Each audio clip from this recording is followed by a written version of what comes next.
the Wildlife Center, for a reminder of those, for those of you who already know, but especially for those who haven't been here, we are the leading teaching and research hospital for wildlife medicine.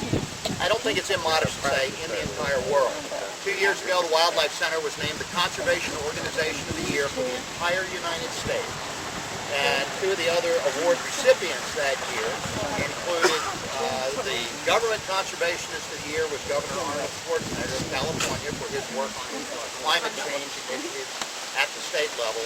And the Conservationist of the Year was Nobel laureate, former Vice President Al Gore. We were the Organization of the Year, so those boys were pretty good company when they were hanging there with us. And we were pretty proud of that. But that has been, you know, people say, oh, well, you all have just gotten so successful. Yeah, it's taken 27 years of hard work to become an overnight success. And we have done a lot in that period of time. But while we've cared for 53,000 animals, this bird being just one of them, we have also, perhaps more importantly, trained an entire generation of wildlife veterinarians that are practicing all over North America and indeed around the world.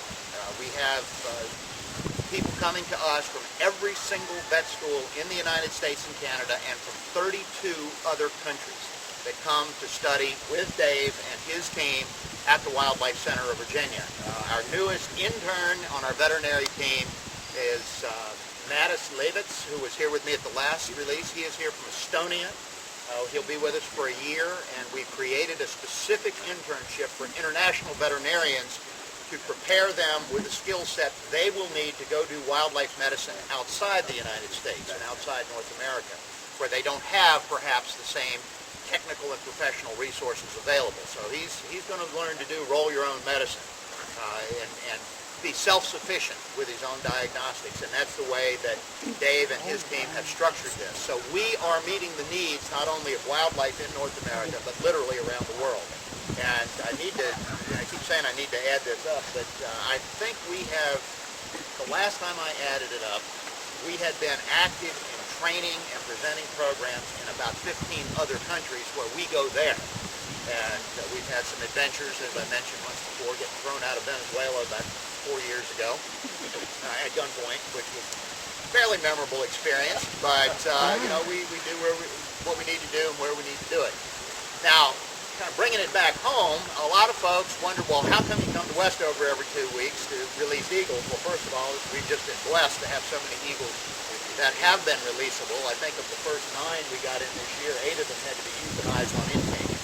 So later in the year, the odds have gotten better for these birds. We had a lot of early jumpers, birds that left the nest early, unable to go on their own, unable to fly, actually, in a couple of cases, some from injuries, some just because they were too young.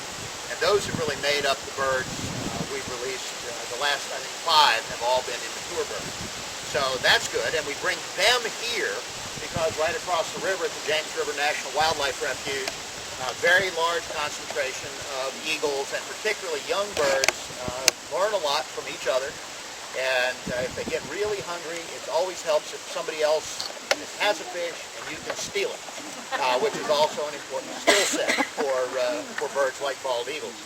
So that's why we bring them here. And also, as you drove in, you saw what a beautiful place Westover is, and our host, the Fisher family, Lucy Fisher here is our hostess. She and her husband Fred have been friends for many years, and they are great lovers of eagles and conservation, with many forms of recognition and many awards for the way that Westover is managed, and we return this bird among friends.